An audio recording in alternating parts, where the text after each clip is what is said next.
Hello बच्चों, आज के सेशन में हम देखने वाले हैं कि कौन कौन से ऐसे टॉपिक्स हैं वो जो बहुत ज़्यादा पूछे गए हैं। ठीक है, हर एक चैप्टर के अंदर 2-3 ऐसे टॉपिक हैं जो रेगुलरली पूछे जा रहे हैं, फ्रिक्वेंटली पूछे जा रहे हैं। तो आपको उन टॉपिक्स को जरूर से जरूर पढ़ के जाना है, सिलेबस कंप्लीट करके जाना है, लेकिन उन टॉपिक्स पे और अच्छे से फोकस करके जाना है, ध्यान देके जाना है। तो हम उन टॉपिक्स को देख लेते हैं कौन कौन से टॉपिक्स हैं। फर्स्ट चैप्टर की बात करें तो फर्स्ट चैप्टर के अंदर कौन कौन से टॉपिक्स हैं? Structure of anther, pollination, fertilization, embryo sac development और टाइप ऑफ सीड्स। ठीक है, यस। तो ये जो कुछ टॉपिक्स हैं जिनसे बहुत ज्यादा क्वेश्चन पूछे जा रहे हैं। इसके साथ एक टॉपिक और आप अच्छे से पढ़ के जाइए, एम्ब्रियो सैक, भ्रूण कोश के बारे में। ठीक है, तो इन टॉपिक्स को आपको अच्छे से देख करके जाना है। ये टॉपिक्स बहुत बार पूछे जा रहे हैं। स्ट्रक्चर ऑफ एंथर के बारे में पूछ रहा है, कभी पॉलिनेशन के बारे में पूछ रहा है। ठीक है, निषेचन में भी क्वेश्चन देखने को मिले हैं। फर्टिलाइजेशन से डबल फर्टिलाइजेशन क्या होता है, एम्ब्रियो डेवलपमेंट से क्वेश्चन देखने को मिले। Types of seed, albuminous, non albuminous seeds से क्वेश्चन पूछा है। एम्ब्रियो सैक डेवलपमेंट, ठीक है, एम्ब्रियो सैक डेवलपमेंट भी आपको एक बार जरूर देख करके जाना है इस चैप्टर के अंदर। अगर नेक्स्ट चैप्टर की बात करें, ह्यूमन रिप्रोडक्शन या मानव प्रजनन, इसके अंदर टॉपिक्स की बात करें तो सबसे ज्यादा जो पूछे जाने वाला टॉपिक है वो है गैमेटोजेनेसिस। इसके अलावा मेल रिप्रोडक्टिव सिस्टम और फीमेल रिप्रोडक्टिव सिस्टम से भी क्वेश्चंस बने हैं। प्लेसेंटा से भी क्वेश्चन देखने को मिला। प्लेसेंटल हार्मोन्स के बारे में पूछ रहा है ना, प्लेसेंटल हार्मोन्स के बारे में आपको याद करना है। ठीक है, प्लेसेंटल हार्मोन्स के बारे में। एक मेंस्ट्रुअल साइकिल के बारे में भी देख करके जाइए, मेंस्ट्रुअल साइकिल के बारे में भी क्वेश्चन पूछे जा रहे हैं। ठीक है, और अगर हम बात करें तो थर्ड रिप्रोडक्टिव हेल्थ चैप्टर की बात करें तो इसके अंदर छोटा सा चैप्टर है। ठीक है, और हर एक छोटे छोटे टॉपिक्स पूछे जा रहे हैं। कॉन्ट्रासेप्टिव मेथड, इसके अंदर आईयूडीज से बहुत ज्यादा क्वेश्चन पूछे जा रहे हैं। एमटीपी से क्वेश्चन पूछे जा रहे हैं। एआरटी, कृत्रिम गर्भधारण की जो विधियां हैं, ठीक है, असिस्टेड रिप्रोडक्टिव टेक्नोलॉजीज हैं, वहां से क्वेश्चन पूछे जा रहे हैं। एसटीडीज, ठीक है, एसटीडीज सेक्सुअल ट्रांसमिटेड डिजीजेस, ठीक है, यहां से बहुत ज्यादा क्वेश्चन पूछे जा रहे हैं। तो इन चारों टॉपिक्स को अच्छे से देख करके जाना है। ठीक है, यस, इन चारों टॉपिक्स को अच्छे से देख करके जाना है। उसमें से भी कॉन्ट्रासेप्टिव मेथड में आईयूडीज, ये तो बहुत अच्छे से पढ़ के जानी है आपको ना, ये तो बहुत अच्छे से आपको देख करके जानी है। नेक्स्ट अगर हम बात करें principle of inheritance and variations की बात करें, principle of inheritance and variations में मेंडल के लॉ से क्वेश्चन पूछे जा रहे हैं। यहां से टेस्ट क्रॉस से क्वेश्चन पूछा गया है। ठीक है, टेस्ट क्रॉस, परीक्षण क्रॉस जिसे बोला जाता है, उससे क्वेश्चन पूछा गया है।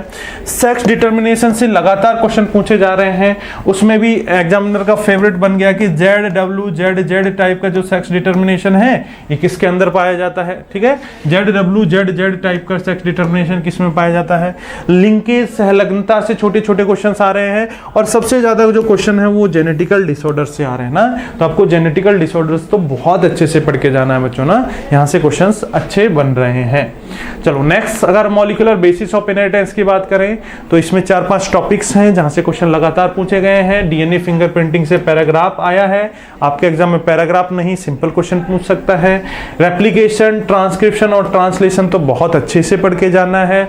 इसके अलावा डीएनए की स्ट्रक्चर को भी देख करके जाना है, डीएनए की स्ट्रक्चर से भी क्वेश्चंस पूछे गए हैं, आपके एग्जाम में भी पूछे जा सकते हैं। ठीक है, चलो नेक्स्ट 6 इवोल्यूशन चैप्टर की बात करें तो इवोल्यूशन चैप्टर में 2-3 टॉपिक से ही क्वेश्चन पूछे जा रहे हैं और लगातार। तो ब्रीफ हिस्ट्री ऑफ इवोल्यूशन, यहां से क्वेश्चन पूछा जा रहा है। एनालॉगस, होमोलॉगस ऑर्गन्स के बारे में पूछा जा रहा है। ह्यूमन इवोल्यूशन के बारे में लगातार क्वेश्चन पूछा जा रहा है। ठीक है, तो ह्यूमन इवोल्यूशन भी आपको पढ़ के जाना है। डार्विन की थ्योरी से भी क्वेश्चन पूछे गए हैं। बच्चे ने बताया था कि सर डार्विन ने कौन सी थ्योरी दी थी, वो क्वेश्चन पूछा था। नेचुरल सिलेक्शन सिंपल सा क्वेश्चन है, आप एक बार उसको देख करके जरूर जाइएगा। नेक्स्ट चैप्टर अगर ह्यूमन हेल्थ एंड डिजीज की बात करें तो इसमें मलेरिया का साइकिल पूछा गया है, तो मलेरिया से क्वेश्चन पूछे गए हैं। इम्यूनिटी के बारे में पूछा गया है, एक्वायर्ड इम्यूनिटी और जो इनेट इम्यूनिटी है उनके बैरियर्स के बारे में पूछा गया है। एड्स और कैंसर के बारे में भी क्वेश्चंस आए हैं। ठीक है, और ड्रग्स और अल्कोहल से जनरली यहाँ पे पैसेज पूछ रहा है। ठीक है, तो ड्रग्स और अल्कोहल टॉपिक को भी आपको अच्छे से पढ़ के जाना है, यहाँ से पैसेज पूछ रहा है। 5 क्वेश्चंस आपको यहाँ से मिल जाएंगे। सारे ग्रुप्स आपको पढ़ने चाहिए, ऑपियोइड्स, कैनाबिनॉइड्स, कोका अल्कलॉइड, सारे एक बार देख करके जरूर जाइएगा। ठीक है, नेक्स्ट अगर चैप्टर की बात करें, question chapter 8 microbes in human welfare. इसके अंदर छोटा सा चैप्टर है, लेकिन यहां से 3, 4, 5 क्वेश्चन, कभी पैराग्राफ भी यहां से आ जा रहा है, तो 5 क्वेश्चंस तक यहां पे देखने को मिल रहे हैं। बच्चे बता रहे हैं कि सर 5 क्वेश्चंस भी देखने को मिल रहे हैं यहां पे।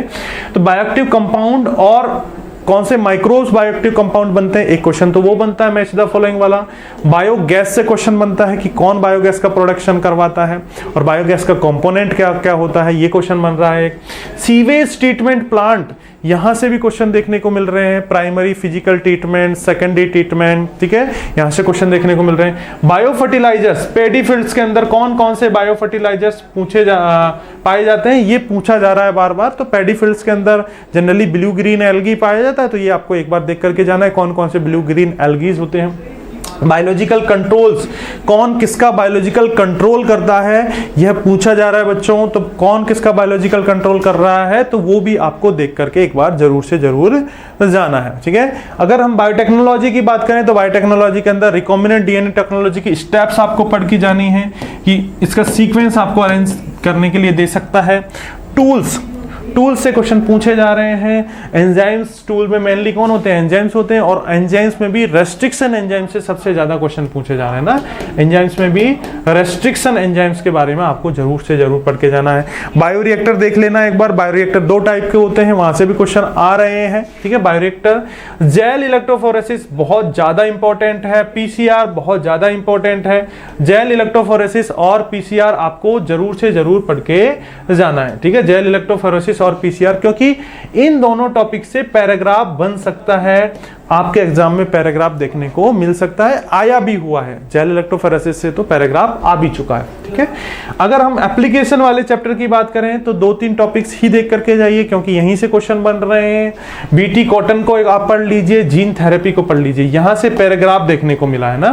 जीन थेरेपी से पैराग्राफ देखने को मिला है, तो आपके एग्जाम में भी पैराग्राफ आ सकता है यहां से ना। आरएनए इंटरफेरेंस को थोड़ा सा देख लीजिए। आरएनए इंटरफेरेंस की डिटेल मैकेनिज्म नहीं पूछेगा, लेकिन आरएनए इंटरफेरेंस में ये पूछ सकता है कि आरएनए इंटरफेरेंस कहां पे देखने को मिलता है, ठीक है। नेक्स्ट, अगर हम ऑर्गेनिज एंड पॉपुलेशन से बात करें तो बहुत क्वेश्चन आ रहे हैं इस चैप्टर से, तो ये भी one of the most important chapter है जहां से आप बहुत ज्यादा स्कोर कर सकते हैं। पॉपुलेशन इंट्रैक्शन के बारे में आपको देखना होगा, common cell edge, mutual edge, इन सबको देख करके जाइए, कौन से साइन से डिनोट करते हैं, उनके एग्जाम्पल क्या होते हैं। पॉपुलेशन ग्रोथ 2 टाइप की, लॉजिस्टिक एंड एक्सपोनेंशियल, दोनों ग्रोथ को अच्छे से पढ़ के जाइए, कुछ भी क्वेश्चन बन सकता है।